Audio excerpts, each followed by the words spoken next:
This week, we look at the tiny rural town of Kendrick, Idaho, where a man's obsession with revenge goes to a fiery extreme. Welcome to Small Town Murder.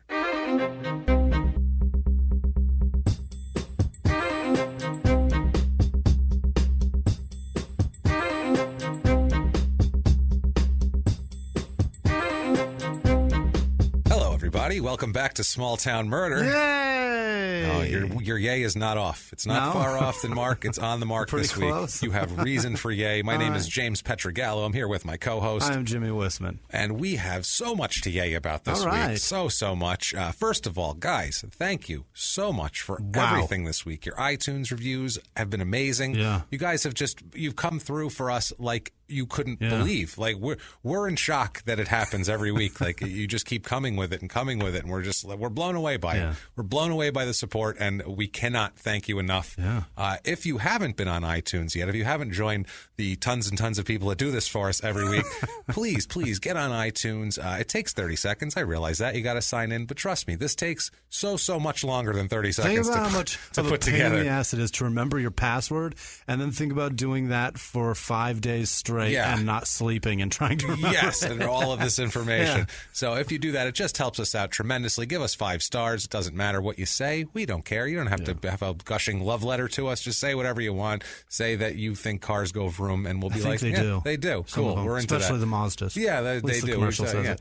So either way, we're good with that. If that's not enough, if you want to support us a little bit extra, that would be because sweet. If you've noticed, there haven't been a lot of ads on Small Town Murder, and we took the ads off the front end of Small Town Murder, and we're kind of trying to keep it as kind of pure as possible. We have to put an ad in once in a while, but we really do that on purpose to try to make it kind of just a show that has a good flow to it and that sort of thing. Yeah, so and it helps for us to do that you guys donate so much to patreon.com. Thank you guys so much. That really makes it possible to do that, honestly. If you'd like to make a donation, you can go to patreon.com/crimeinsports, which is our other podcast. Right. And you should be listening to that anyway because it's hilarious and we make fun of criminal athletes like we make fun of murderers. It's the same thing.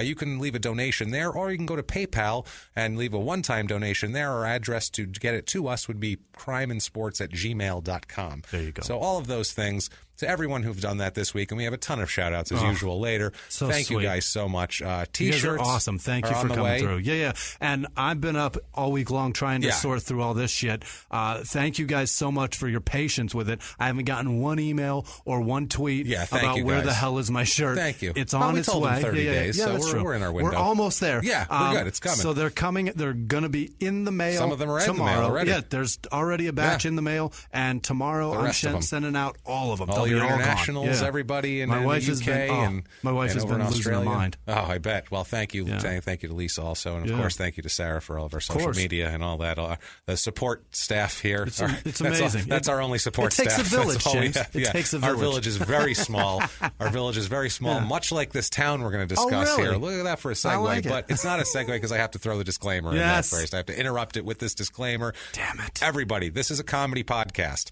That does not mean that the facts are not true or real, or the research isn't real, or that we don't take it seriously. It's just that we're stand-up comics and we're going to make jokes. There's jokes. They're going to come at the expense of small towns because we're all from a shitty small town that deserves to be made fun of. It does. Every town in the world deserves to be made fun of. It has something goofy about it at the expense of a bumbling police force that can't put a murderer in jail, or maybe a murderer who's a murdering asshole and we don't really care what we say about him. Not really. But we make sure to never make jokes at the expense of the victims or of the victims' families. That is our our honest to goodness goal. As we've come to say here, our slogan here, we are assholes, but we're not scumbags.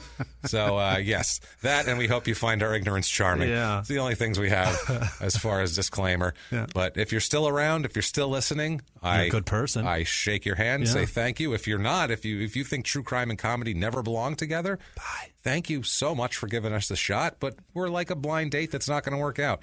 We apologize. I want kids, you don't. It's just, you know what? I'm into my career. You're into like this. It's just different. So it's fine. We shake hands. We part ways.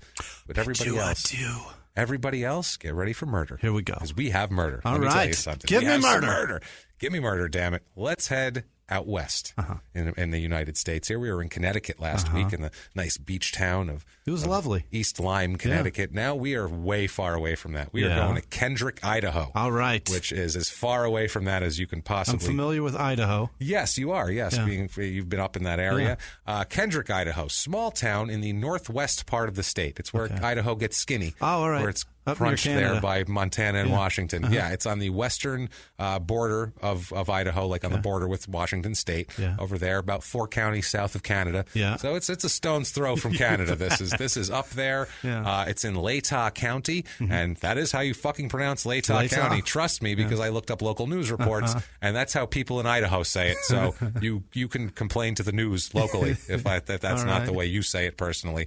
It's near the Potlatch River. Oh, Potlatch. Yeah, I was looking at it too, like, oh, maybe it's like an Indian word, and then I'm like, no, it's potlatch. That's what it is. At first, I'm like potluck, and then I'm like, I'm looking way too deep into this. Why am I trying so hard? This is potlatch. What the fuck is wrong with me? The zip code here, 83537, area code 208, in case you get any weird calls from Idaho coming at you. Very, very small town in terms of size. It is 0.40 square miles. This is less than half a square mile. It's a tiny town in the middle of nowhere. This when you see a picture of it, it looks like a place just now. This is, I don't know anything about it. I've never been there, and I'm not sure people are from there. They're going to be like, no.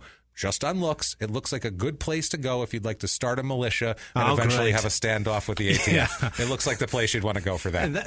So Dan Cummins, that's what I'm thinking. So Dan Cummins is from that general area, the Riggins, Idaho area. Time Suck podcast, by the way. He's a great man. It's a fantastic great podcast. Comic and a great podcast. So he's from Riggins, Idaho, and he describes his childhood growing up kind of like that. That's what's up there. There's a bunch of people that will form a militia and be crazy. It really looked like that. Very judgmental folks. They're going to stockpile weapons and wait for the government to come and knocking. That's what it seems like up there. I'm sorry if I'm wrong, but that's what it looks like. Probably not far off. And I'm probably not far off, honestly. That or a meth shed in somewhere in the background, I see. got friends down near Blackfoot, Idaho, and that's down in the southeastern tip. Yeah. And it's very similar. Still like that. I think, Idaho. Very strange, mountainy. Yeah, I think Idaho's pretty... Yeah, well, we'll not get into that. Let's just get into this here. Let's get into a little bit of the history of the town. There really is not much history to this town, honestly. It's the town really is traced to, well, let's let Jimmy guess. What do you think? Why did people come to this town? I'm guessing there are Indians there. No. Well, there was, but that's not why they came to this town. They came. Why they came there? Yeah, why did they come? Indians didn't settle the general region? No? Well, yeah, they were always there, but I mean, why did Americans go there? Potatoes. Say, well, European Americans, let's say. Did they find potatoes there? They did not. I don't think we've discovered potatoes. It's like gold. Yeah. There's a potato rush. It's brown gold. That's what it is. Yeah, Yukon gold potatoes. That's what it is. It was a big potato rush. Everybody came, miners out there. Is there gold or something? Farming for potatoes. No, the railroad came through. Oh, okay. It's most of these towns. It's the railroad. Right. Either you find a natural resource, and potatoes. If you do, then they put a railroad in, and that's it. So that's it. It became a stop on the Northern Pacific Railroad in 1890. So that's why people showed up. Coming from Seattle and stuff. You could ship things through there. You could ship things out of there. Potatoes you could put on a train and send them out. In 1891, they built the railway depot, which is the oldest structure in the community that's still there, actually. And they were going to tear it down in the 1900s. They were going to tear it down, and they had a big a coalition of people and uprising residents. They basically they formed a militia for a good reason, for a good cause, to stop the destruction, the demolition of this railway depot, and it worked. It's hillbilly breaking too. It's hillbilly breaking too. It's exactly what it is. We got to save the community center so we have somewhere to break dance. Save save that railway depot. We need to save the railway depot so we have somewhere to store our weapons. That's what I meant. Oh shit, that'd be tougher for the ATF to get in there. My house, you could just walk right up to it. It's not gonna be that thing. We could at least put some barricades. Something. I know they don't talk like that in Idaho, by the way. Yeah. But we're giving that the accent. Sorry. Close enough. Let's go to the people of this place right away. The population here, 298. Holy shit. A booming population of 298. My goodness. That's like, a small apartment complex in a major city. Yeah. Is that our smallest one yet? No, we had one under 100. No, we had 70. Yeah. We had Ovando, Montana, right. with 70 people there. This is 298. This is like 4 times that. This is a sprawling metropolis this is booming in comparison. Here. Yeah, forget it. This is where you go for jobs. This is where the jobs are. This is Subway's where you go coming in a minute. Yeah, where you go to find someone to marry. You know, come down from the hills to find someone to marry. This actually, we're at a low for this town. It's just bleeding people basically away. It had a high of over 500 people in 1910, and it's just whittled away since then. Just 519 and 19. Is that what you said? 500 people 500 in 1910. In 1910. Yeah, in the year 1910, that's their peak of in 100 population. Years, they've lost half of it. They've lost less. Yeah, they've lost a little less than half. They lost 40% of their people here. They had in 2000 they had 369 people. Oh goodness! And so it's bled away from there. Yeah. You can see they've lost that many people, 70 people in 15, 17 years. So. It makes sense. They're just they're going away, and as we'll find out age-wise, because the median age here is 52.1. Oh, so you can see why the population's going down, because they're just dying off. Yeah. There are no young people here. More males than females here, which there's a lot of blue-collar jobs, and that tends to be the case in places where people will go specifically for work. So I think that's there. But the age thing, though, it is a lot of old people. Yeah. I mean, a shitload. Lots of pickleball being played. Oh God, lots of. I don't even know what pickleball is, but it's cold.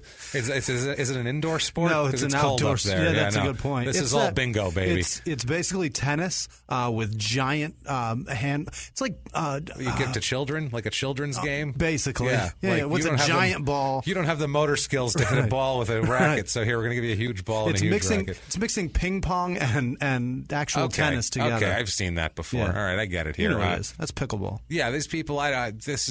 They're really old. They have 3 times the 65-year-old to 85-year-old population than normal. Yeah. So I mean, there's going to be broken hips everywhere if these guys are trying to play pickleball. Bridge and canasta only. Yeah, 4 times the normal population of 85-year-old plus people. Good grief! So it is elderly, and right they there. are living late. Oh, they're living late up there. They are. They're living late, and they're staying there. And it feels like they've stayed there. There was a group of people that were born there and lived there and stayed there, and they're dying off, and no one else is coming. Like, I can't play bridge one more day. I can't, and no one else is coming. No more canasta. I can't do it, for Christ's sake.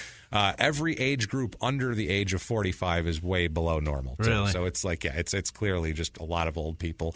More married people than usual, but not by too much. A lot of times with these small towns, the numbers are kind of skewed because there's not that many people. If they keep going this way, it's just going to fucking die. That's going to die. Yeah, it's going to be a ghost town. This is crazy. One of these days. That's just the way it is. This is a town that's the air's being let out slowly. It's a balloon with a pinhole for 100 years, and it's just leaking people. That's crazy. All over the place. It is. More now married people, more widowed people, as you'd expect with all those, all the elderly there. More divorced people than normal, which is an odd thing for some of these small towns. I guess a lot of times people get divorced and then go there for work because they're divorced. Yeah. As honestly is actually what ends up happening in our story. Okay. So this makes sense why people come here. Racially, breakdown. Pretty sure you're going to guess what this is mostly. It's pretty white up there. It's very Mormon. It's militia. It's militia country. Not as Mormon as the area, actually. This town is not as Mormon. They're keeping them out on purpose. The surrounding town. Well, that's why I think it's. We'll get into a couple stats that make me go. Would rather let the city die than fucking. A couple stats make me go. This is a little white supremacist-y. Okay. Just a drop. All just right. a drop. I don't know, but just statistically, it feels like it. 92.89% white. So that's pretty white. All right. That's within margin of error pretty much of just being all white. You know what I mean? 1.2% Native American. Yeah. So, I mean, that's not even that high. Yeah, that's not even that high. That's literally a couple. That is, yeah. That's crazy. 0% black, 0% Asian. I mean, that's what you're going to get here. 2.28% Hispanic. So, I mean, it is fucking white. Yeah. It's as white as it gets.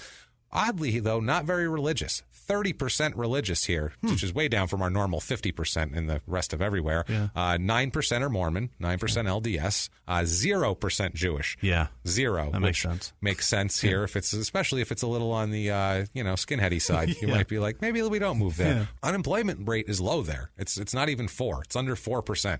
Yeah, they're all on Social Security. I guess so. Yeah, they're all elderly. Yeah, they're probably scrambling to fill jobs here. The median median household income here is $42,500, which it's low, bad. but it's not terribly low. Like we've had some of these towns where it's $24,000. This is our average is $53,000. So that's in the ballpark. But only 1.1% of the people make over $150,000, which is way below the average. This is blue collar. Yeah. It's very blue collar. Social Security and people doing hard jobs that are tough on your back. Salt of the earth people. It is. That's exactly what it is. Most people make under $75,000, but there's a good amount of people that make like $50,000 to $75,000. So they, do some sort of. Did you happen to get the stats on how many combat boots and red suspenders and white T-shirts are sold there? I did not. I'm waiting. I was actually waiting for an email back from the Army Navy surplus store in the area, but the guy there, he said he only has one arm and one eye, so it's very difficult for him to do emails. He only does them one day a week, and I couldn't get it in time. I'm very sorry. That left hand gets awfully tired. With heart and pack. Yeah, it's difficult. It's really difficult. Jobs here, way more of the blue collar than normal. Way less than everything business, management, business, finance, all that's way down. Way less than normal. Like even sales and office and all that's down. 3 times the amount of production, transportation, material moving. Wow. So it's blue collar. Yeah. You're breaking your ass if you live there. Cost of living in this place is a 93. We do 100 overall as par. That's not bad. This is about that. The housing there is a 76. So the housing is not that expensive as you would hope for in the middle of nowhere. You would hope at least maybe it's cheap housing. It's not like it's on an ocean or a big, beautiful lake. It's on some river, on the Potlatch River. I can't imagine. And it's so beautiful up there. It's really pretty. It's so really pretty. Amazing. But I mean, there's plenty of land available is what I'm getting at. Like it seems like anyway. I don't know if that's true or not. Median home cost there is $141,000. So that's pretty reasonable for a home. Seems a bit steep though. Kind of for this area, but like I said, people make a lot between $50,000 and $75,000. It's not a lot of. It's not a ton of shacks. Like when you look at what the housing values are, they're average in their low end housing, like under $20,000 and $20,000 to $40,000. They're average in that. They're really high in the 100 to 150 range. Okay. They're 3 times the average of what they usually have, and they have nothing over $500,000. My friend in Blackfoot bought a house for fucking like $65,000. Yeah, and it's a nice little place. I bet. It's fantastic. And if you want to move there and go visit your friend and have a nice place to visit, you can do that because we have the Kendrick, Idaho real estate report. And we can tantalize you with some real estate. A 2-bedroom apartment there goes for about $660, which is $400 less than the national average. Yeah. I found a 3-bedroom, 2-bath, 2,300 square foot house for $199,900. That seems decent. It seemed like a nice house. It wasn't bad. I found a 4-bedroom, 2-bathroom house that was 1,700 square feet for $169,900. This place looked frightening a little bit. It looked shitty. It looked like there's definitely meth cooking somewhere on the property. Absolutely. And also, if you just want to pitch a tent and enjoy the beautiful countryside that Idaho has to offer, I found a 101-acre lot. Holy shit! For $109,000. That's great. $1,000 an acre, pretty That's much. Amazing. You can't beat that. No. Things to do in this town besides join a militia. You can go to and I'm not making this up, the Hillbilly Bar and Grill, which you're kind of making it for us, guys. Embrace it, guys. Embrace it. The Hardware Brewing Company. This place, they have live music acts like every week. They make their own beer, obviously. It seems like it. I don't know if they started making hammers and they were like, let's just throw some beer on too and let's let a guy go up and play jazz guitar. Fuck it, because that's what it mainly is. Percolate the hops. Let's do it. It's so weird. Also, think about the railroad. That's the other thing you can do there. Yeah. Those are the only things to do. Or you can just sit and wait for Yellowstone to erupt and kill everybody. That's a thing. That's going to happen eventually, so maybe that'll happen. Crime, what we're interested in here, the crime rates. Property crime is slightly higher than the national average. Idaho has really low crime rates, by the way, I found out. Because property crime, like I said, slightly higher than the national average, but double the Idaho average. Is that right? Double. And violent crime, exactly the same. Murder, rape, robbery, assault, that sort of thing, exactly the same. Slightly higher, but double the Idaho. Yeah. Double the Idaho average. Okay. So it's crimey there for Idaho. So I don't know what's going on. They're escaping into Washington quick and getting out of there. I'm not quite sure. The old people feel like they've earned the right. I guess. I don't know what it is. They're like, well, we've lived here for 100 years and it's maybe that's what it. Maybe it's bands of old people. Yeah. Maybe that's what it is. They're like, they'll never suspect us. There's like 3% Mexicans. That's who we'll put in jail for it. It's going to be great. I just look to that car. I own it. We'll give it 10 seconds for somebody else to claim it. Nope, I own it. Nope, that's my car. Mine. Nope, taking it. So let's look at our murder, shall we? I can't wait. Let's dig into this story. Let's talk about a couple of people meeting in a This is a storybook romance, really. Right. It's a storybook romance. You hear Disney, it's one of those things where you just know there's at least a movie in production by Disney or Pixar with this love story, at heart, because I think the kids would take to this. A guy named Dale Shackelford and Donna Fontaine. Hillbilly Aladdin. They're Hillbilly Aladdin. There he is, Dale Shackelford, Hillbilly Aladdin. If you saw the guy, too, you'd be like, wow, he's an interesting-looking fella, let's put it that way. Anyway, so Dale and he meets Donna Fontaine. Of course, he does. So, maybe a nice blind date. Maybe they're set up by friends. Maybe they bump into each other. Maybe they were at the grocery store and he didn't know how to pick out a cantaloupe and she helped him. Or they were both buying Scotch Brite and grabbed the same piece. That would be better than how they met. Oh, Christ. Or he can be an inmate in prison serving a sentence for forcible sodomy. What? While Fontaine teaches junior college classes for inmates in said prison in Missouri. Oh, my God. How storybook is that? Girl meets sodomite, boy meets girl meets sodomite. It's what the fuck are we... It's a tale as old as time, This man. cocktail right away is bad. You started out with arsenic, and then you were like, where's the gin? Like, it doesn't matter where the gin is. You put arsenic in it already. Holy shit. So these two, obviously, here, these are match made in heaven, isn't it? Or hell, either one. Either one. This is crazy already. Let's find out. Yeah. Right away, you're thinking like natural born killer type scenario, but it doesn't quite work out like that. Is this going to be like Hillbilly Bonnie and Clyde? Let's check it out and find out, they shall we? weren't hillbillies enough. Yeah, really. With these guys, a sodomy sentence in prison while she's teaching junior college classes for inmates. This is the most depressing. Like, she must have just been depressed and been like, I don't know, there's this ugly guy in prison who's in there for sodomy. I guess I can go out with him. Like, there's no one on the outside. The charge of sodomy isn't enough. They had to tack forcible on that shit. He made you do it. You will the word sodomy kind of implies it was forcible. You know what I mean? It's got that implication, even though it doesn't. Right. In legally or in whatever English wise, it doesn't. But it feels it. It's got that connotation to it. And then you throw forcible on it, and you're just like, they really meant it this time. Sodomy's got some stank on it. That's a word that's got a little stank on it. Like literally, that's literally and figuratively. So these two get along so well that when he gets out of prison, this is in 1995. What was she teaching?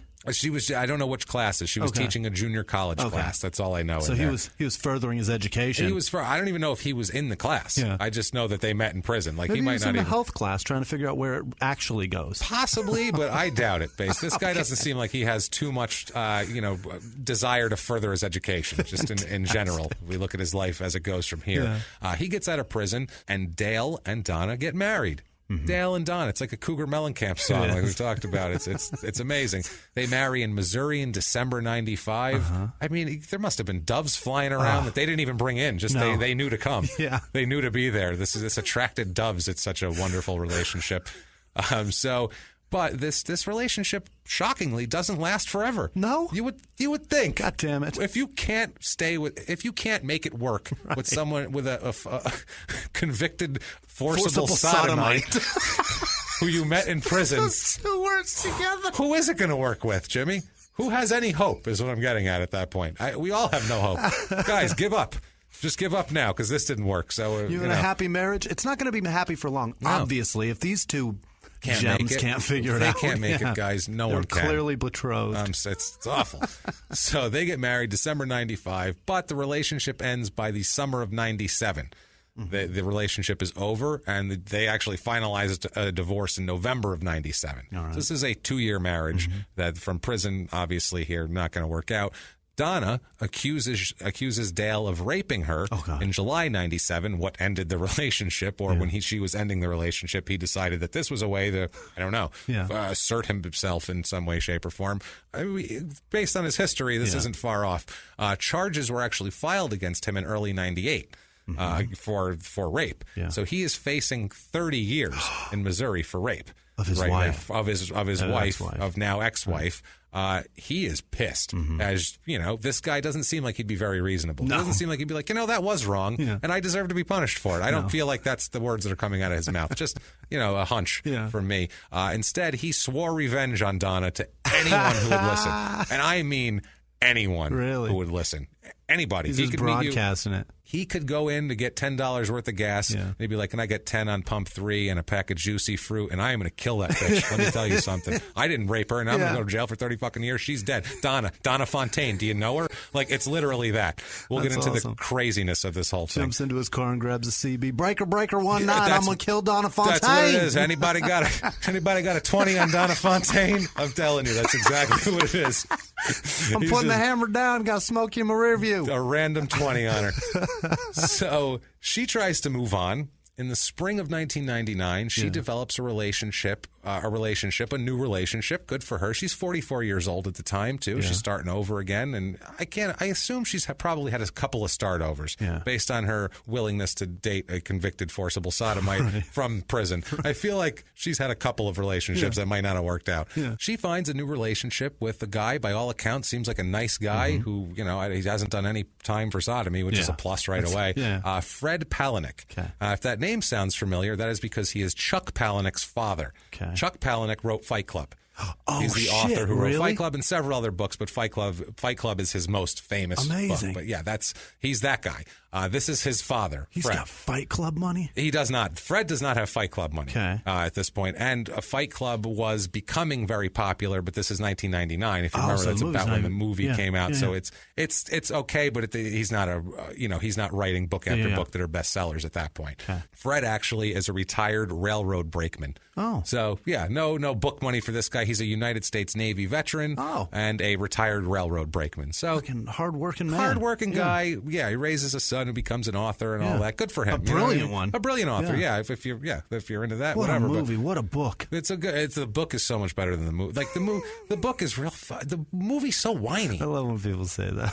It's so fucking whiny though. The movie. That's the thing. There's no fucking way I'm going to read that whole goddamn book. But it's so. The book is just a story about a pain in the ass who complains about everything, and then I'm not even going to get into it. But it's annoying, and the endings are different too. Okay, the book is much better. The ending in the book actually makes sense. All right. The ending in the movie, you're like, what happened now? Read it. The ending in the book makes sense. Yeah, I'll tell you after the show. I don't want to ruin it for everybody. If you watch the movie, you've got to fucking watch it to try and understand everything. Because they had to shoehorn a shit ending that didn't go in there that wasn't in the book because they were like, no, let's not make it like that. I don't understand what they were thinking. Anyway, all right. So enough about Fight Club. You convinced me to fucking read the book now. Read the book, Jimmy. I have the audio book of it. If you want, I am I can do. I am an audio book bandit on the internet. Boy, I get them all. Definitely do that. So anyway, we're such nerds. We're such assholes. So May 28th, 1999, they Fred and Donna, the new couple here. Fred is 59 years old. Donna's 44. Okay. They're in Idaho. They go to Idaho. That's where she moves after she gets done with Dale. Yeah. She moves to Idaho. She's building a cabin outside of Kendrick, in a wooded area, rural area outside of Kendrick. She's making a new life for herself, basically. Yeah. Fred has a place there. That's where he lives. She's a very understanding woman, too, that, like, she's just ready to take a chance on anybody and find love. Yeah. This guy is 15 years older than her. 15 years older. That's a crazy age gap. What do they have in common? You know what I mean? Not a lot. Who knows? Maybe not. Can't be a lot. But probably a little bit more in common with him than a guy that's a forcible sodomite. That's what I mean. That's what I'm saying. That's my point, is that she's willing to take chances with guys that she probably doesn't have a lot in common with. Yeah, she's the type where she'd be like, you know what? I don't care. I'll go for normally I have a type, but I don't care. This one, fine. He seems nice. You're male. She's like open. Women. She's open to talk to people and see if she likes them. That's good for her. Yeah. That's how you meet people, I guess. So May 28th, 1999, Fred and Donna visit Donna's brother, Gary Fontaine, at Gary's home. This home, Gary and Donna's daughter own together. This is the home here, and this is their building, and she's building a part onto it and the whole deal. So on the next morning, May 29th, Donna, Fred, and Gary, her brother, they all go to the Locust Blossom Festival in Kendrick. Yeah. This is whenever anyone's planning on going to a festival in one of these small towns, it's always bad news. Yeah. Remember the Canadian one, too? That's what they were preparing for, to go to the Demolition Derby. The Locust Blossom? Locust Blossom Festival in Kendrick. That sounds terrible. I can't imagine they have many festivals or much to be festive about to throw a party over. It likely should just be called The Festival. The Festival or some sort of potato, whatever. The Tater Tot Festival, I'll take at this point. Locusts in the Bible signify the end of days, though. Like that's not good. Yeah, no, that's a good point there. So, At this festival, they meet John, Mary, and Sonia Abitz, or Abitz. They are neighbors. They're the closest neighbors to this house that they're building. So they've gotten to know these people while they're building the house, and they talk to them, and they live close. It's a small little rural town. Yeah. Nobody else lives out here. You talk to your neighbors. You're forced to be friends. You're forced to be friends. Right. They're all at the festival together. After they left the festival, Gary, the brother, goes to the Abitz house to hang out, which is right next door. But he leaves around dark, and as he's returning home, he sees that Donna's pickup is in the driveway of the house they're building, and he smells smoke. Okay. And so he's like, what's going on here? So he calls the Abitz's house and says, hey, I think the garage is on fire. We need to call the fire department. I think they're building a 2-story garage. Yeah. Like, I think that's on fire. So Mary, Sonia, and the Abitzes, and Ted Meskey, who's Mary's brother, and Dale Shackelford, where'd he come from all of a sudden? What the fuck? They arrive at the fire. Yeah. They're all there, and there's various people trying to extinguish it. They're acting like they're trying to put it out, and they're trying to put it out, and no one can get it out. So 7:40 p.m., the Latah County Sheriff Patrol, a deputy named Richard Skiles, he gets called to investigate the fire. He comes out. He gets there. He observes everybody standing around the garage. Right. It's completely engulfed in flames. They had given up putting it out at this point. It's taken over. You're not going to put it out. Let it burn out with a garden hose. Right. Anyway, that's not going to work. They get some information from Ted, the Ted guy we talked about, Mary's brother, Abitz's brother, and Dale Shackelford. They get, based on some information they get, the deputy contacts dispatch and has a detective sent out because, quote, there was a possibility that there could be a suicide victim in the fire. So they're like, okay, they're sending it out. They're investigating. This is all very muddy at this point here. Fire department gets there. The garage was completely destroyed by the time the fire department got there. I mean, it was just absolutely destroyed. Several hours later, they put the fire out. They get all the, they get all the embers out. They get it all out to where it's safe to walk through the thing, and no one's going to get burned or whatever, and the smoke is out, whatever, that sort of thing here. So they get in there. As they go through everything and pick through the fire, they find 2 bodies in the rubble here in the fire rubble. That's not a suicide. 2 badly burned bodies, too. Yeah. Very bad, so bad that it was very hard to identify them. Later on, they did find out that it's Donna and Fred. Of course it is. In the garage, obviously, here. Now, a state fire investigator checked it out. It was his opinion that the fire was arson.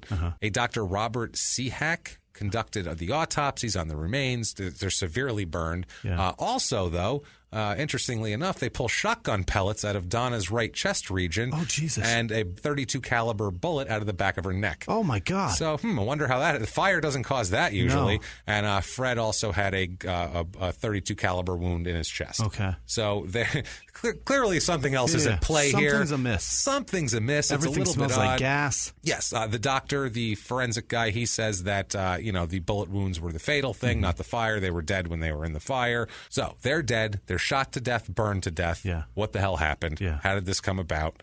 How did Shackelford get in the mix? Is it him? Well, let's find out. Let's go back to 1998. Okay. This is in 1999. 98, they've already broken up. Yep. Dale and Donna have broken up. Dale begins working as a long-haul trucker. Because when you're under a heavy rape charge, you really need to do some long-haul trucking.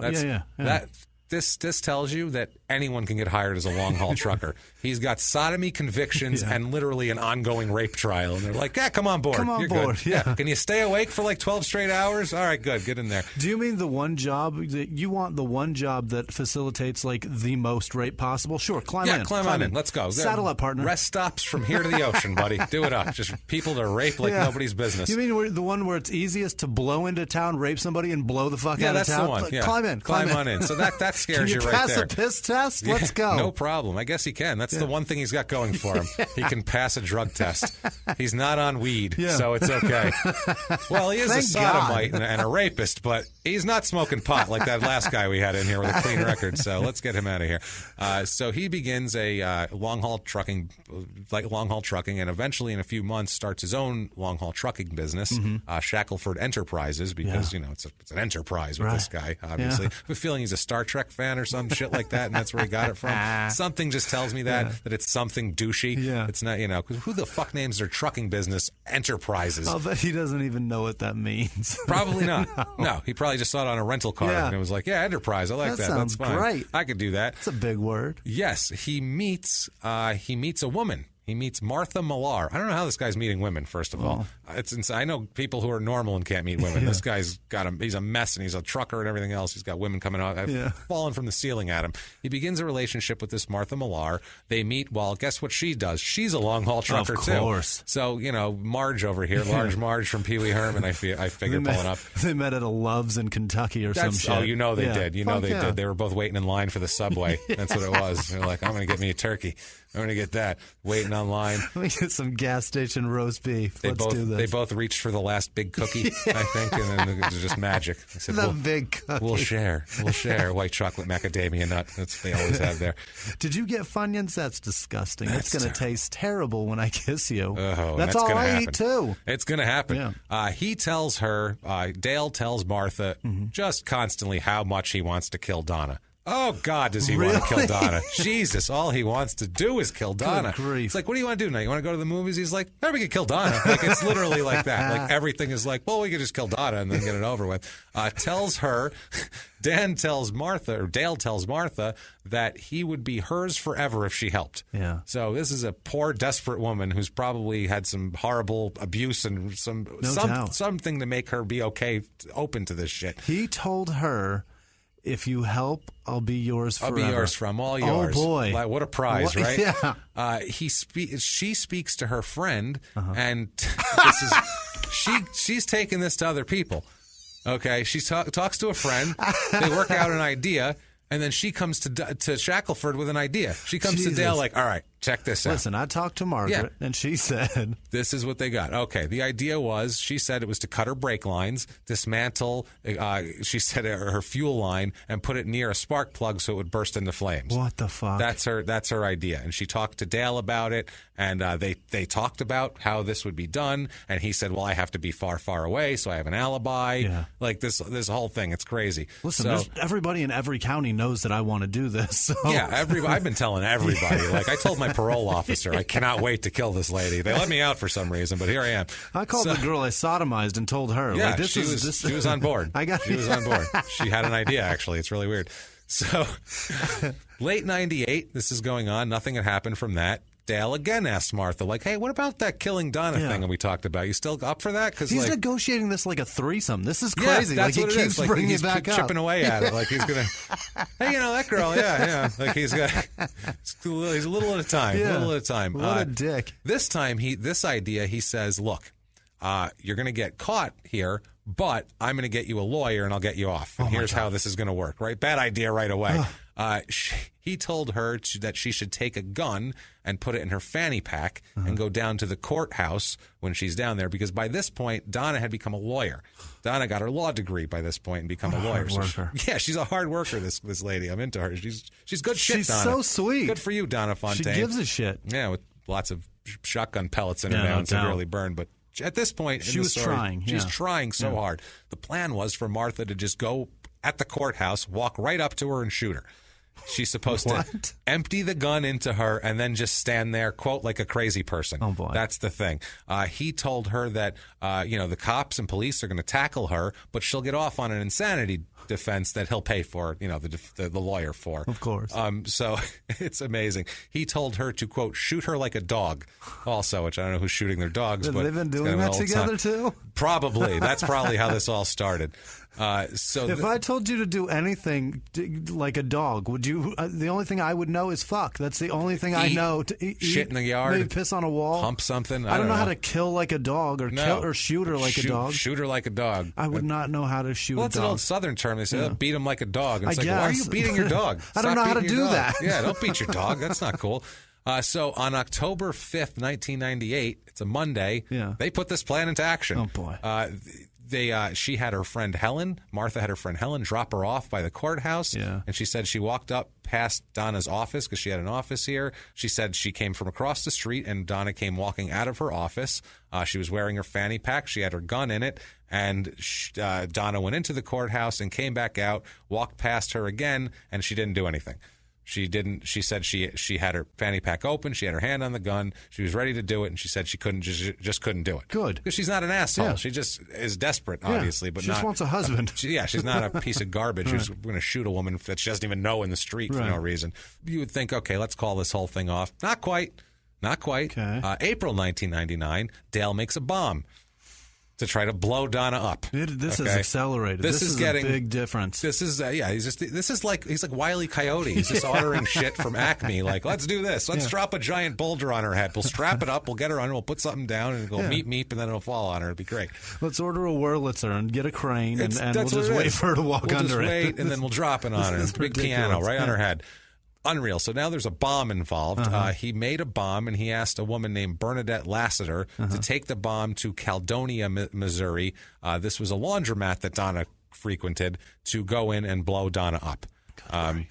This also breaks down a little interesting here. It doesn't quite work. Now he's trying to figure out how to get other people involved. He starts asking Martha, do you know anybody? Do you know anybody like on the East Coast?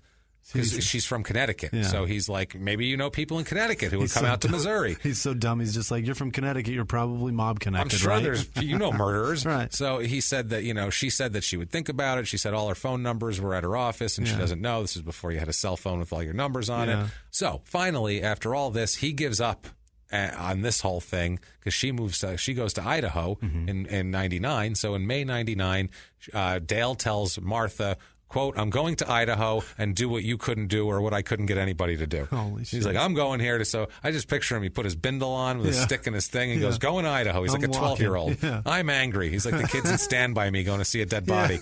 That's what it feels like. Taking his ball and going home. Taking his ball and going home. You can't kill her. I'll kill her myself then. Fine. Jesus. So Bernadette Lassiter, the bomb woman here, she actually turns out has been having an affair with Dale on Martha since December 98. You can't get someone to try to blow somebody up if you're not having sex with them. I'm sorry. You're right. You can't. A point. That's just bananas, though. You got to be doing gross shit to them for them to want to do that for you. I'm sorry. It's just the way it is. There's got to be sex involved with that. So this happens. They're together, and they start, kind of having an affair for about a month and a half before he starts telling her, "Hey, I really want to have Donna killed. Let's have Donna killed. Anything about that?" So it's just, he said that he wanted to have her killed because as long as she was alive, she would continually try to control his life. He would never be able to have a happy marriage or be happy, and if she was dead, he can have the happiness that he wanted. She's living her own life. You're free to be happy, You can just ignore her. Yeah. She is in Idaho. You are in Missouri. It's half the country away. Nowhere near each other. It's ridiculous. He told her at this point. Is he friends with her on Facebook or something? That's what I mean. Unfriend her. Look at that picture. Say goodbye, man. They went to Red Lobster? No. It's our place. Ridiculous. So Bernadette, at this point, too, he said to her that in order to prove her love to him, she would have to find someone to kill Donna. That's like, so now he's just using this as like a thing here. This is crazy. It's great. It's insane. So why doesn't he just go find her and shoot her and stand around like a crazy person? Because he's a fucking crazy person. That's what he should do. Clearly. Instead, he goes out there and he starts talking to Mary Abitz and all these people. The Abitzes next door. They're all here. All of these people from next door. And they all talked about, they all had like a brainstorming session of, so how do we kill this Donna? I don't know. Like they all sat around trying to figure it out. How do you find this many like-minded people that are willing to discuss murder with you? That's my next question. He went to her neighbors and discussed how to kill their neighbor. Yeah, they don't know him. What the fuck? This is what I'm saying. How is this going on? I don't know what this guy can. He's got to be a smooth talker. He should be selling cars. He should be selling something because he's a smooth son of a bitch. He should be selling timeshares. He's selling murder to people he doesn't know. No, and they're like, she could be dead. I could see that. Yeah. But he's like, he makes things up about her. But I mean, still, if you tell me about my neighbors and you could make anything up and then be like, want to kill him? I'd be like, no. Fucking kill him. I don't even know you. First of all, it's not something I would plan with a stranger. Yeah. So they're all trying to think of what they can do. Let me ask you, when was the last time they borrowed something from you? Like, is that the shit he's doing? That's like, what I mean. How much have they borrowed from you? This is how much money you could save if you could just murder them. But they're pretty noisy over there at night, aren't they? Play music real loud. This is how much sleep you would save if you just murdered them. Yeah, it's just murder them. What the fuck? Just maybe he convinced him that they could have their property. I don't know what they could possibly do. This is crazy. But he just said to everybody, does anyone have any ideas of how to kill Donna? So he had an idea. He said there's a big rock on the way to where Donna's cabin was, and he would hide behind the rock with a shotgun, or he would make one of the other women drive his car away so she didn't know he was there. the whole deal. They'd have one of these women run her off the road by where he was, and then he would shoot her when she got out of her car in a ditch, and they would leave her in a ditch. That was the plan. He said he would do it with a shotgun. Now, in April 1999, the bomb situation, she actually tried to set it off at the laundromat. Bernadette Lassiter actually did. They went to the laundromat. She was supposed to drop the explosive off and detonate it. She said she drove down the driveway into the laundromat and pulled up by her truck, unzipped the backpack, took out the bomb, connected the detonator, which was a 9-volt battery, which is, this sounds like a real... It's a big one. I don't know much about bombs, honestly. I could make a bomb if you paid me to, but I don't know if 9-volt batteries are really running the whole thing. So they probably can. I don't know shit. I mean, all it needs is a spark. Yeah, who the hell knows? Charge. So he said she got out of the car, went into the laundromat, sat the explosive on a table next to the washing machine. And then found out she saw that it was Donna with her daughter. Oh, she Jesus. had her daughter Shanna there, so she left the laundromat. She got back in her car, pulled out, and started backing up, and went down the driveway, and then stopped and pulled the wire out of pulled the wiring out that she just connected, and she pushed a button, and nothing happened. So she was dicking with it, like, let's see if I can make this blow up. Like, I don't know what but she changed her mind about the daughter, and it didn't work anyway. Yeah, she tried again to do this, and the bomb didn't go off. She tried to detonate it to see if it would work. So then she called him on a walkie-talkie. They had walkie-talkies set up. This is crazy. This is a crazy thing. They had walkie-talkies. Do you know how organized you have to be to buy like 5 walkie-talkies for everybody and get all on the same channel? How crazy this is nuts. Donna didn't recognize any of this. Like, she's like Mr. Magoo walking around. Leading her life. While things are happening. She doesn't even know Dale is in Idaho. This is crazy. She has no idea he's even there. That's how crazy this is. So it didn't work. He said, just don't worry about it. He'd come get the bomb since it didn't work on the walkie-talkie. He tells her whatever. Yeah. Also, there's a friend of Bernadette, a guy named Bobby Emily, who says that Dale asked him to kill Donna, too. Jesus. He said, and I told him that I had to do something to make money. And he says, if you want to make some real money, you can get rid of my wife for me.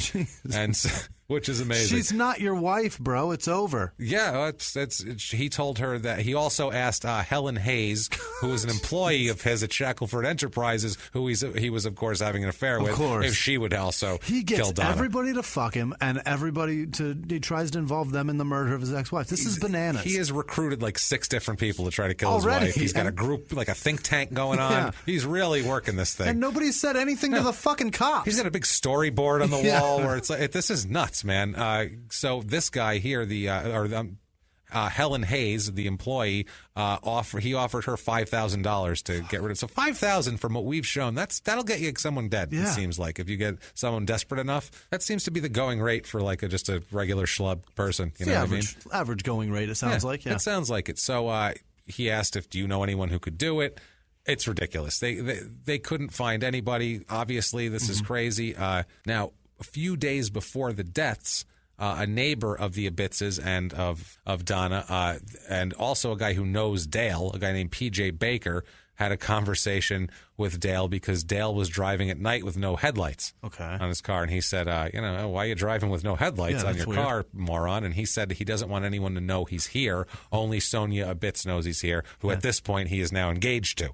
What? So he is spreading it far and wide, this guy. My God, he's had 4 girlfriends in the past 6 months. And he's a monster. Really? He is he's a hideous man? He looks terrible. He's an awful-looking person. I mean, sorry, but he really is. He's not a guy where you'd go, I bet all the ladies are all over him and would kill for him. If he can sell murder, I can't imagine how well he sells dick. Oh, it's got to be incredible. It's got to be an amazing pitch.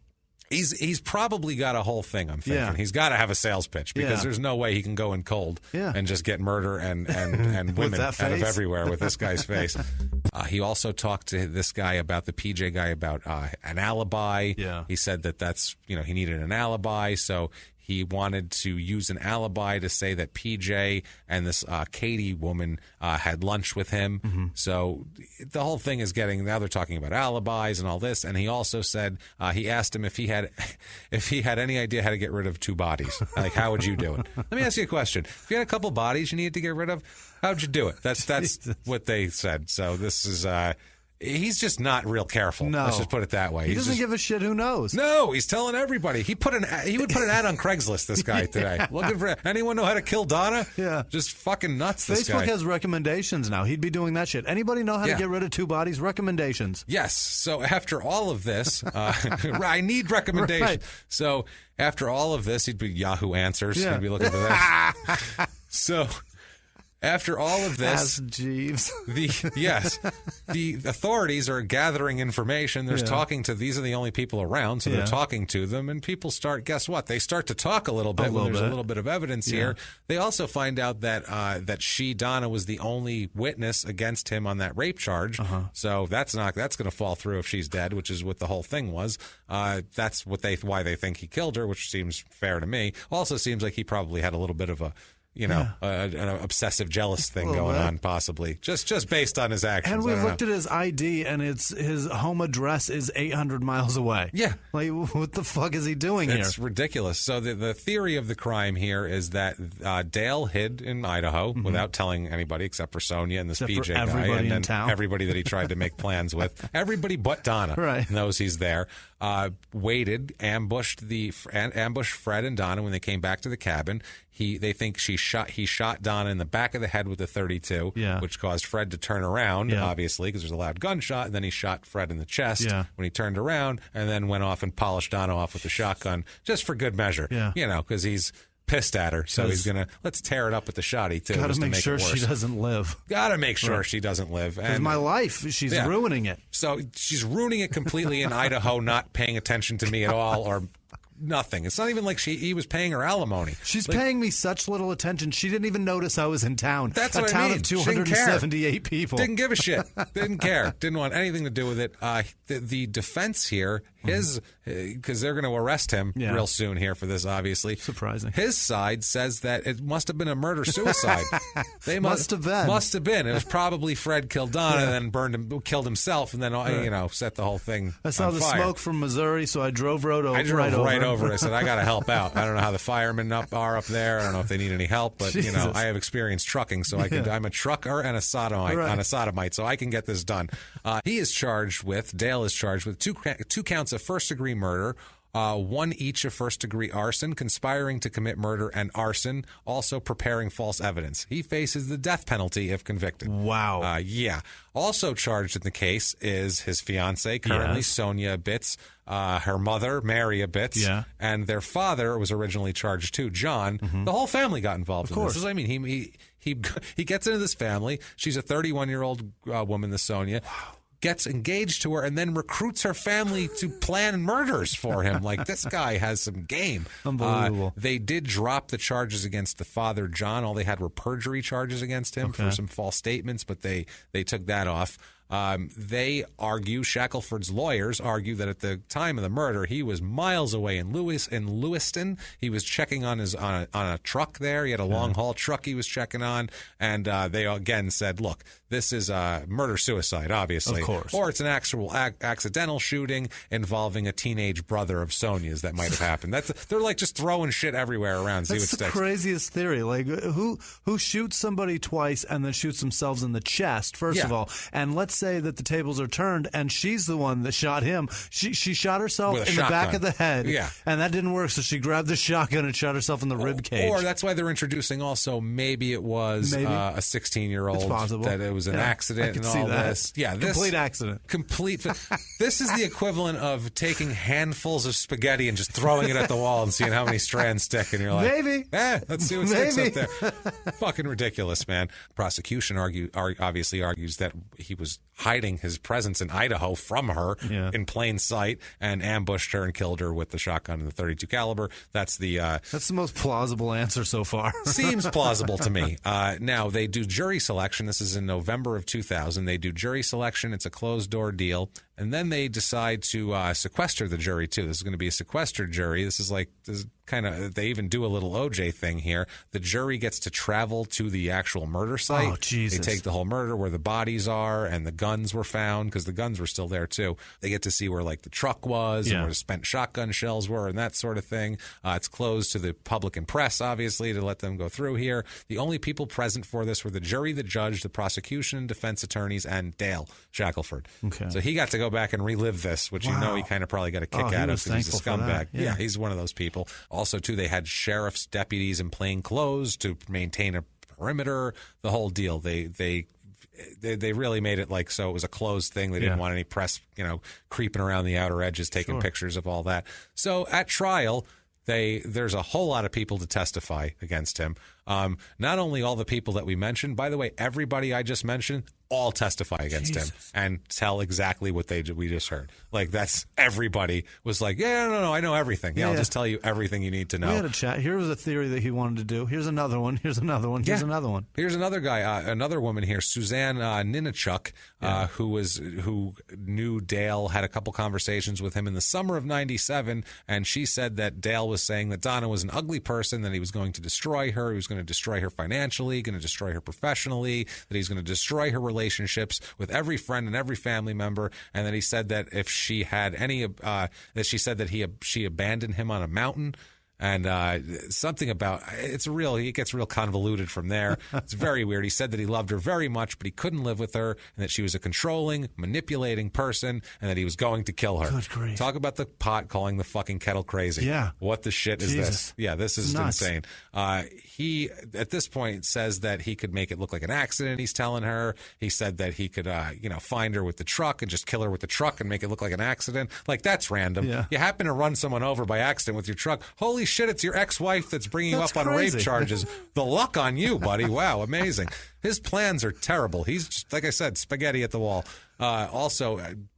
Donna's son testifies that he heard Shackelford say on 2 different occasions in 1997 that if he caught Donna ever with another man, he would kill them both. Wow. So this is the type of dude we're dealing with. Martha Millar obviously gets into the whole thing that we talked about. She said that basically 6 or 7 times out of 10 conversations revolved around killing Donna. So, like, you couldn't even, like, just talk about how was your day? Do you want to go here? He'd be like, I don't know. Yeah, we go to Applebee's. And you know what, though? I'm away. Can we stop and try to kill Donna quick? Can we kill her maybe? What do you think? Crazy. You got any ideas? Tell you what, we'll do it after we get the riblets. Yeah. We'll get the riblets. We'll have a couple of margaritas, and then we'll figure out how to kill Donna, and we'll just do it on the way home. You can get your appetizers, but after that... Jesus Christ almighty. You want a hot molten chocolate cake? Get it. But afterwards... Jesus. So they all do this. All accomplices testify. Everybody's up there. Catherine Baker, who's the Katie that we described, PJ's wife, the PJ Baker, who we talked about, who was his that was his alibi. Yeah. He said, he asked them what they had for lunch that day because he was going to use it as an alibi. Yeah. And then said to them, quote, "Don't worry, you won't be hurt by any of this," which that's not suspicious or anything. Like, I'm not going to set your shit on fire too. He also, a woman named Dorothy Cox, testified that Sonia Abitz told her, quote, "We're going to burn her house down." She wished that Donna would just leave and that her house would burn down and she'd go back to Missouri. That's what Sonia was stating. Okay. So he finds people as crazy or as desperate or as just kind of open, as damaged to be manipulated. Yeah. One of the two. Either they're evil or damaged and manipulated easily. I know a lot of people. I don't know one that would be comfortable talking about planning a murder with me. No. Not one. No. And this guy's just found like 12. That's the thing. Their whole defense, they try to get they get a expert witness that testifies that you can't prove that there was arson in the garage, that you can't even prove that. But there's 10 people testifying that all this guy does is make murder plots, including the one that he committed. This exact one they were talking about 2 days beforehand. It really feels like he did the same research you did on this town, and he was like, these people are all willing to do 3 times the terrible crimes of Idaho. Yeah, let's do it. Here, I'm going to go find those people because all these people will talk about it with me, and they'll conspire. Lucky that they moved there. I mean, what are the odds? She moved to the most vicious town in America. That's what I'm saying. The vicious. So he said that the expert said that no determination could be made in a fire because there was no physical evidence left after a 4-hour-long blaze. Yeah. Blah blah blah. He says, quote, when you give me 4 hours of burn time in any structure, it destroys any physical evidence. Yeah. But all the people saying he set the fire really kind of counteracts that, and it really doesn't matter. The prosecution total has 250 listed potential witnesses. And they're all people he tried to murder. They're all people he tried to recruit to murder this woman in the same way that she died. And more than 16,000 pages of material. Jesus.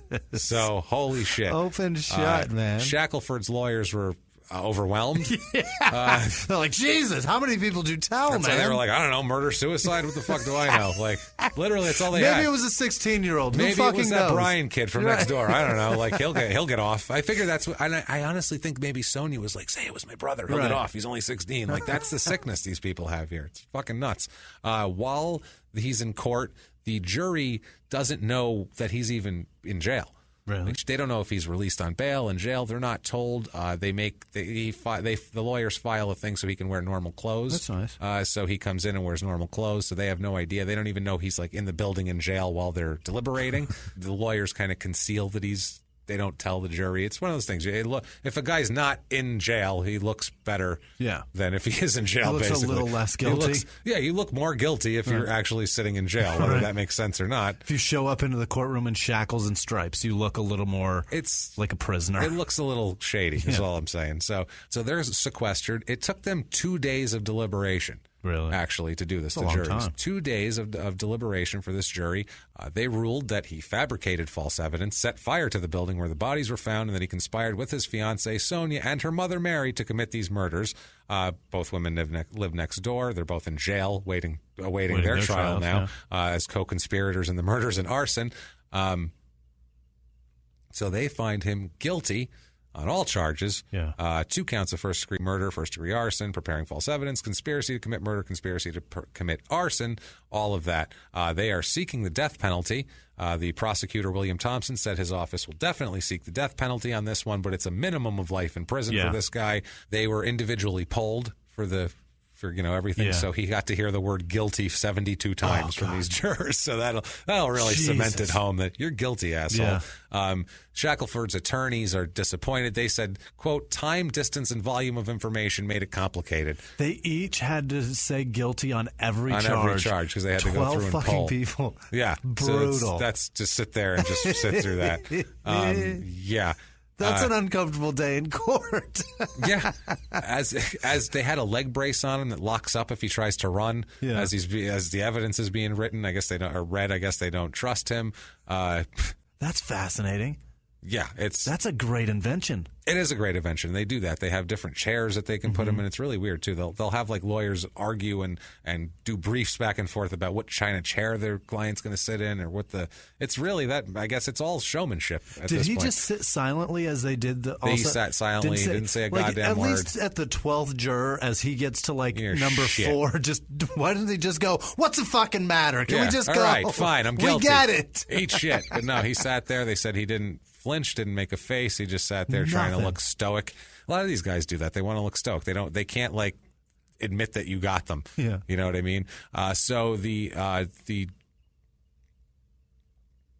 judge will decide the sentence next June. The prosecutor said she's very pleased with the verdict. She said, quote, I was very confident in the evidence. She's been working on the case for a long time. She said, this is by far the most complex and compelling trial I've ever been involved in, but there's really no congratulations to be had because 2 people are dead. Yeah. Which makes sense. Yeah. I could see that. The women, the Abitz women are being held in separate cells. Obviously, you don't want to let these 2 get together and plot something else, for Christ's sake. They're already dangerous together. Jesus. January 10th, 2001, after he is found guilty, Mary Abitz pleads guilty to her charges. She faces up to 10 years in prison and a $100,000 fine. She had to admit to lying to the grand jury about everything and spill it. January 27th, 2001, Martha Millar, remember her, the old fiance, entered her guilty plea in her trial. After this whole thing, she's ordered to prison for 12 to 18 months on a charge of being an accessory to preparing false evidence. She gets credit for 5 months she's already spent in jail. She could be out in 6 months. After she's eligible for parole in just 6 months, basically, in jail. So that's not a lot for not telling, trying to really plot this. She also got immunity from other charges, federal charges for lying to grand juries, and she falsified a federal form when she purchased a gun, which is another charge. She got immunity from that, all that sort of thing. They just want She got immunity on a gun charge? She got immunity on that to testify against the murder. Okay. Yeah, so she got 12 to 8. Because let's face it, I don't think Millar's killing anyone unless this guy's forced, really pushing it. I feel like she can be swayed, obviously, but, she's definitely, if nothing else, super gullible. Yeah, so she sobbed and sobbed and sobbed, obviously, about this whole thing. She said in court, quote, "I'm very sorry about what happened to Donna and Fred. They died a horrible death, and I don't wish on anyone. I know their families and loved ones will grieve for a long time." Well, no shit. You killed this lady and the guy. Come on. During this now, they're waiting to hear about the sentencing, which takes a couple months, and the judge is thinking about it. Finally, 2 months later, or a few months later, the sentencing comes down. He is sentenced to death twice. Wow. By the judge in this case. So that's not great. Yeah. So he's sentenced to death. That's it for him. In 2011, the U.S. Supreme Court rejects his request to hear this case a little more. But in 2014, he has another appeal, and the court finds that juries in Idaho must sentence to death, not judges. Oh, wow. So now they have a resentencing for Shackelford, where they take the death penalty off the table for him. Really? He is sentenced to 2 consecutive fixed life sentences without the possibility of parole. He petitions for post-conviction relief based on the resentencing proceedings and all this sort of thing, and he's appealing everything he can. He's trying to individually pick apart statements from 10 different witnesses going, well, she said in the one statement that I was here, and we know from something I was here, so they shouldn't have allowed any of that to come into court. And he's literally trying to get full witness statements thrown out for a mistake they made that was clear, obviously not on purpose and didn't have any. It could be like, we went to Kentucky Fried Chicken and then we went there, and he's like, we actually went to McDonald's and I have the receipt. And they're like, well, you got to throw out all of her testimony then. That's what it was. She clearly is lying to everybody. That's what they were trying to get away with, which that didn't work. That didn't work at all. The appeals are consolidated in a case and dismissed by the Idaho Supreme Court on his next appeal. So, because he's trying to get that sentence lowered because of all this shit. June 2016, the Idaho Supreme Court denies a request for a reduced sentence on him. Again, he was trying to get his sentence reduced based on everything that happened here. November of 2016, a high court denies his appeal again for his sentence.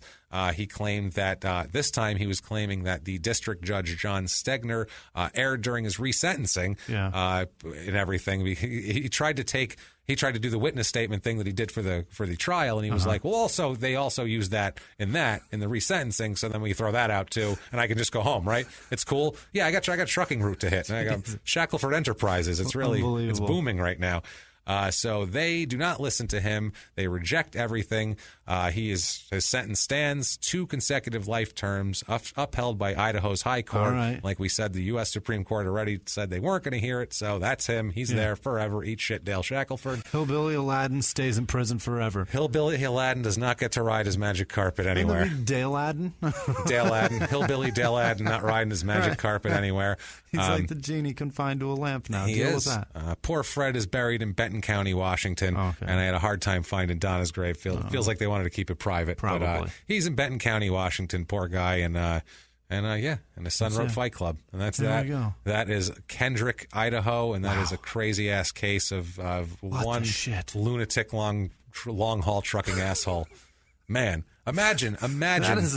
That's a long haul for sure. Imagine how many rest stop prostitutes that guy's got laying in the weeds somewhere. You know what I mean? Like that scares me. I'm That's assuming scary. that a couple of them he proposed to. Like he probably, and then killed them. He tried to recruit a couple. Yeah. You want to kill Donna? Yeah. No? All right, well, fuck it. I'll kill you then. Some prostitutes have been told many times. Unreal. Well, if you like that story or you like our telling of it because it's a crazy story, ridiculous. Please get on iTunes. Give us 5 stars, like we said. Doesn't matter what you say. It's just it helps us immensely on the business end. If you want to do more than that, if that story warms your heart to the point where you need to reach into your wallet, you can do that by going on patreon.com/crimeinsports and checking it out there. And you can get some cool rewards on that. And if you want to just make a one-time donation, you can do that at PayPal. And you can use crimeinsports@gmail.com for that. that. You can get a hold of us on social media at smalltownpod on it's actually facebook.com/smalltownpod on Facebook, at Murder Small on Twitter. And Jimmy, where can they get a hold of you? We're going to do some shout-outs. At Whisman Sucks, WHISMAN Sucks on Twitter, Instagram, and Snapchat. Interact. It's fun. Do it up. The amount of time that I spend on it these past few weeks it's really overwhelming. But I dig it. I like it awesome, a lot. It's man. fun. I like it. We love it a lot. Thank you guys so much. I'd like to interact more than I do, but I'm just honestly... Jimmy has a job where he's in the car a lot and waiting for things so he can dicker. I just can't do it. I'm just not up for it. But I try my best, and I thank you guys, and I love it. So please hit me up. I'm at Jimmy P is funny, or you can try to spell my last name. Just cut and paste it from the show description. Make it nice and easy for yourself. And we have some awesome people here with these shout outs that have just been wonderful to us this week, and we want to say thank you to. Who do we have, Jimmy? This week, first of all, everybody, if you have suggestions for Small Town Murder, you can email them to us at crimeinsports@gmail.com. Definitely. And thank you all for all of your suggestions lately. We have them all listed. I promise we're looking into all of them. A lot of times they give a state that we just did. Right. So it's like, that's cool. And I put that in I put that on my list, but it's like, that's going to be like 50 episodes. Right. We got to turn them all over again before we get to it. But it's in there. Just know that your emails are being read, each and every one of them, and we appreciate them. So we'll be doing this for years, so don't worry. We'll get to them. Don't worry. It's coming. It's coming. Bridget Hughes, Eric Madison, Anjoli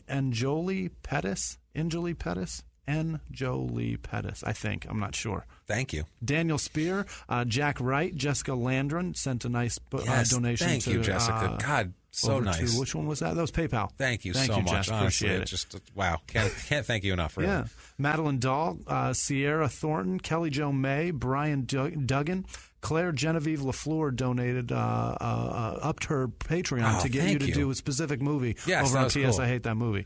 This movie. Listen to P.S. I Hate This Movie also. Right. It's a very good podcast with me and my girlfriend Sarah making fun of dumb romantic comedies. Keep going. Dan Gardner, Molly Clement, Chopper Coleman, Rebecca Manners, Pamela Sloan, Andrew Wigan. He sends so much money. He's amazing. Constantly, just every 2 weeks he sends money. Thank you guys. Debbie Smith and Debbie Smith and Greg Ingram, thank you guys so much for supporting us, because you guys are what make these gears turn, and you guys are why we're doing this. So thanks a lot. Appreciate it. Thank you. Honestly, guys, it's everything, and it blows us away. As comics, we're used to people shitting on us, so honestly, it blows us away. When we say thank you, we appreciate it. I want to find a better phrase to actually thank you, because it sounds so overused and vague, and just it's not appropriate. It's not I'll enough. figure one out. It's not enough, but for now thank you guys. We appreciate the shit out of it, and that's our show, and we'll see you next week, guys. It's been our pleasure. Bye.